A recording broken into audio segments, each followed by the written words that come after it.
بسم اللہ الرحمن الرحیم۔ السلام علیکم محترم عزیز دوستو، ایک بادشاہ بہت ہی سادہ زندگی بسر کیا کرتے تھے۔ جب وہ تخت پر بیٹھے تو ان کے لیے خاص باورچی رکھا گیا جو طرح طرح کے کھانے پکانے میں ماہر تھا۔ بادشاہ نے اسے بلایا اور کہا، میرے لیے طرح طرح کے کھانے تیار نہیں کیے جائیں گے۔ ایک وقت معمولی سی کھچڑی اور دوسرے وقت معمولی سی روٹی پکا دیا کرو۔ باورچی حیران ہوا کہ یہ کیسا بادشاہ ہے۔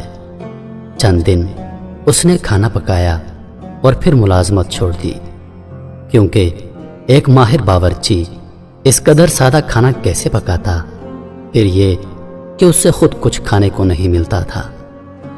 دوسرا باورچی رکھا گیا، مگر وہ بھی چند دن بعد تنگ آ کر چلا گیا۔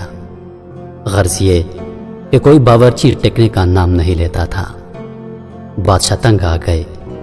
آخر ایک باورچی کو ملازم رکھا گیا۔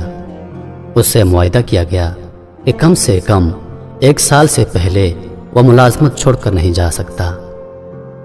باورچی کو حالات کا پتہ نہیں تھا۔ اس نے خوشی سے معاہدہ کر دیا۔ وہ خوش ہو رہا تھا کہ بادشاہ کا باورچی بن رہا ہوں، یہ کوئی معمولی عہدہ تو نہیں۔ لیکن جب اسے سادہ کھچڑی اور سادہ سی روٹی پکانا پڑی تو وہ بہت گھبرایا۔ اس نے سوچا، میں تو مصیبت میں پھنس چکا ہوں، معاہدہ جو کر چکا ہوں 1 سال سے پہلے تو یہاں سے جا نہیں سکتا۔ لہٰذا وہ ترکیبیں سوچنے لگا کہ کس طرح یہاں سے بھاگ جاؤں۔ آخر اس نے سوچا کیسی تدبیر کی جائے کہ بادشاہ خود اسے ملازمت سے نکال دے۔ اب جو اس نے کھچڑی پکائی تو اس میں چاولوں کے برابر نمک ڈال دیا۔ کھچڑی بادشاہ کے سامنے رکھی گئی۔ بادشاہ نے کھچڑی کھائی، باورچی کو نظر بھر کر دیکھا لیکن کچھ نہ کہا۔ دوسرے دن باورچی نے کھچڑی پکائی اور اس بار اس نے کھچڑی میں نمک نہیں ڈالا۔ اس روز بھی بادشاہ نے کھچڑی کھائی، باورچی کو نظر بھر کر دیکھا مگر کچھ نہ کہا۔ تیسرے دن باورچی نے درست مقدار میں نمک ڈالا۔ بادشاہ نے کھچڑی کھائی، نظر بھر کر باورچی کو دیکھا اور نہایت پرسکون آواز میں بولے، دیکھو میاں، ایک طریقہ اختیار کر لو، یا تو روزانہ برابر کا نمک ڈالا کرو یا بالکل نہ ڈالا کرو، اور یا پھر درست مقدار میں نمک ڈالا کرو۔ بار بار نمک کی مقدار بدلنے کی تکلیف کیوں اٹھاتے ہو؟ باورچی ہاتھ جوڑ کر کھڑا ہو گیا اور بولا، جان کی امان پاؤں تو کچھ عرض کروں۔ بادشاہ نے کہا، ہاں کہو، کیا کہنا چاہتے ہو؟ باورچی نے عرض کیا، بادشاہ سلامت، میں 7 لڑکیوں کا باپ ہوں، شاہی باورچی کہلاتا ہوں۔ لوگوں کو مجھ سے بڑی امیدیں ہیں اور میری حالت یہ ہے کہ فاقوں مرتا ہوں۔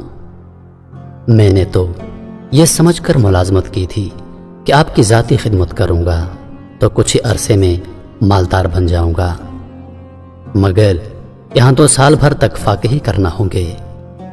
بادشاہ سلامت، مہربانی فرما کر اس خادم کو آزاد کر دیجئے۔ اس آدمی کی ساری بات سن کر بادشاہ نے کہا، تمہیں اچھے کھانوں کی ضرورت ہے یا پھر پیسوں کی؟ اس نے فوراً کہا، بادشاہ سلامت، مجھے پیسوں کی ضرورت ہے۔ یہ سن کر بادشاہ نے کہا، اچھا، آج تم آتپا و کھچڑی زیادہ پکا لینا۔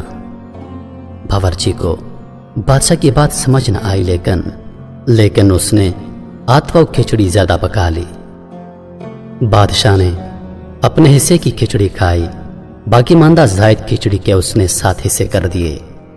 ایک ایک پلیٹ میں ایک ایک حصہ رکھا اور باورچی کو حکم دیا کہ ان پلیٹوں کو ایک تھال میں رکھ کر ہمارے 7 وزیروں کو ہماری طرف سے تحفہ پہنچا دو اور کہہ دینا کہ یہ بادشاہ کی طرف سے آپ لوگوں کے لیے میرے ہاتھ سے تحفہ ہے۔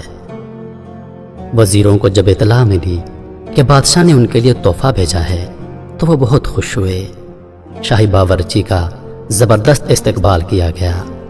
7 وزیروں نے باورچی کو چند پیسے اور اپنے گلے سے ایک قیمتی ہار اتار کر بطور نذرانہ پیش کر دیا۔ باورچی یہ سب ساز و سامان اور پیسے لے کر بادشاہ کی خدمت میں حاضر ہوا۔